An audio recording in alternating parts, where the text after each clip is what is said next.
মধ্যপ্রাচ্যে আমেরিকার সবচেয়ে বড় রণতরী, ইসরায়েলের যুদ্ধ প্রস্তুতি, ইরানের অল আউট যুদ্ধ ঘোষণা, কোনোটাই বর্তমানে হালকাভাবে নেওয়ার সুযোগ নেই। যে কোনো সময় বড় ধরনের যুদ্ধ শুরু হয়ে যেতে পারে। ওই যুদ্ধ থেকে তৃতীয় বিশ্বযুদ্ধ রূপ নিতে পারে। তবে আমার অভিমত, সৌদি আরব, তুরস্ক, মিশর, পাকিস্তান এই 4টি দেশ যদি ইরানের পক্ষে দাঁড়ায়, আমেরিকার বাপেরও ইরানের কোনো ক্ষতি করার সাহস থাকবে না।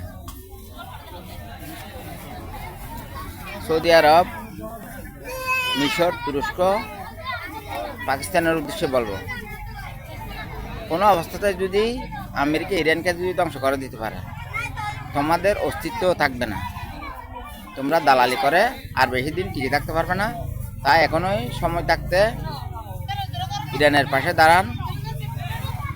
পাকিস্তান, সৌদি আরব, মিশর, তুরস্ককে আমি জোর দিয়ে বলবো, সময় থাকতে ইরানের পাশে দাঁড়ান, নাহলে তোমাদের দেশেরও তোমাদেরও অস্তিত্ব থাকবে না। আমি চীন, রাশিয়া, উত্তর কোরিয়া এই 3টি দেশের উদ্দেশ্যে বলবো, ইরান বর্তমানে সারা বিশ্বে চীন, রাশিয়া, উত্তর কোরিয়ার বড় মিত্র দেশ। ইরান যদি ধ্বংস হয়ে যায়, আপনাদেরও ক্ষতি হবে। সময় থাকতে ইরানের পাশে দাঁড়ান, সর্বশক্তি নিয়োগ করুন, প্রয়োজনে তৃতীয় বিশ্বযুদ্ধ শুরু হোক। আপনারা যদি আমার সাথে একমত পোষণ করেন, তাহলে একটি লাইক, একটি শেয়ারের মাধ্যমে কমেন্টে জানান। ওয়া মা তৌফিক ইল্লা বিল্লাহ। আসসালামু আলাইকুম ওয়া রাহমাতুল্লাহি ওয়া বারাকাতুহু।